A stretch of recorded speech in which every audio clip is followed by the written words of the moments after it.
Friends, welcome back to Ramjyothi logs. మా అబ్బాయి ఇప్పుడే బజార్ నుంచి కొరమేను చేప ముక్కలు తెచ్చాడండి. దీనిని ముందుగా నిమ్మరసంతో బాగా శుభ్రంగా క్లీన్ చేసుకున్నాను. నెక్స్ట్ చిటికెడు పసుపు, కారం, ఉప్పు వేసి ఒక హాఫ్ అన్ అవర్ నానబెట్టుకోవాలి. అప్పుడు ముక్కలకు బాగా కారం పడుతుంది.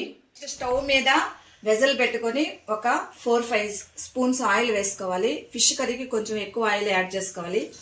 నెక్స్ట్ ఆయిల్ వేడెక్కిన తర్వాత ఒక 1/4 స్పూన్ మెంతులు, 1 స్పూన్ ఆవాలు, ఒక 1/4 స్పూను జీలకర్ర వేయాలి. నెక్స్ట్ ఒక చిదిమిన 4-5 రెబ్బలు వెల్లుల్లిపాయలు వేయాలి.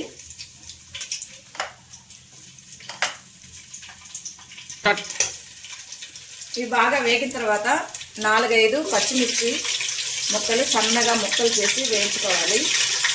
ఇది కొంచెం వేగాక 2-3 ఆనియన్స్ను సన్నగా పీసెస్గా కట్ చేసి బాగా ఫ్రై చేసుకోవాలి. ఆనియన్స్ బ్రౌన్ కలర్లోకి వచ్చేంత వరకు ఫ్రై చేయాలి. ఈ ఆనియన్స్ బ్రౌన్ కలర్లోనికి చేంజ్ అయిన తర్వాత ఈ టమోటా పీసెస్ కూడా 2-3 టమోటా పీసెస్కి కట్ చేసుకొని దీనికి యాడ్ చేసుకోవాలి. నెక్స్ట్ 2 రెమ్మలు కరివేపాకుని కూడా యాడ్ చేసుకోవాలి. ఈ పసుపు పొడి, ఇది పసుపు కొమ్ములు తీసుకొని బాగా ఎండలో ఎండబెట్టి తర్వాత మిల్లులో మరబెట్టించాను. 1/4 స్పూను ఆల్రెడీ ముక్కలకి పట్టించాను కదా, ఒక 1/4 స్పూను పించాపు పసుపు పొడి యాడ్ చేసుకోవాలి. ఇవి దేశకాయలన్నీ ఎండుమిర్చి ఉంటాయి, వాటిని బాగా ఎండలో ఎండబెట్టి మిల్లులో మరపెట్టించిన మిరప్పొడి. ఇది చాలా టేస్టీగా ఉంటుంది మిరప్పొడి. దీన్ని నేను కర్రీస్లో ఎక్కువగా వాడతాను. చింతపండు పులుసు ఎక్కువ పడుతుంది కదా, కాబట్టి ఒక 5 స్పూన్స్ మిరప్పొడి యాడ్ చేస్తాను. ఇది అంత స్పైసీగా ఉండదు, చాలా టేస్టీగా ఉంటుంది, బాగుంటుంది. ఇవి కొంతసేపు ఆయిల్లో బాగా ఒక 2 సెకండ్స్ బాగా ఫ్రై చేయాలి. అప్పుడే కర్రీ అనేది చాలా టేస్టీగా ఉంటుంది. నెక్స్ట్ దీనికి మనం ముందుగా నానబెట్టుకున్న ఈ ఫిషెస్ పీసెస్ని కూడా ఒక 5 మినిట్స్ ఈ మిక్చర్లో బాగా ఫ్రై చేసుకుంటే కర్రీ కూడా చాలా టేస్టీ ఉంటుంది.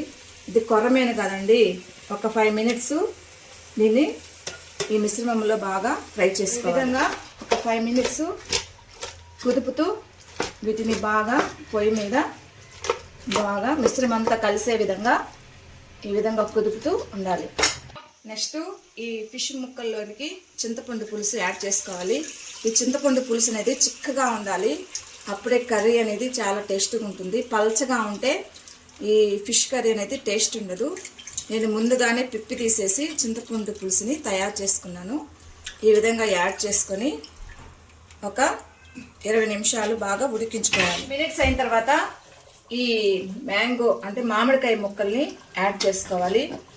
మనం ఒక 5 మినిట్స్ ఉడికించుకున్న తర్వాత స్టవ్ ఆఫ్ చేయాలండి. ఇది మెత్తగా ఉడికిపోతే కర్రీ అనేది పుల్లగా అయిపోతుంది. ఒక 1/4 వంతు ఈ మామిడి ముక్కలు ఉడికించుకోవాలి, అప్పుడు కర్రీ అనేది చాలా టేస్టీగా వస్తుంది.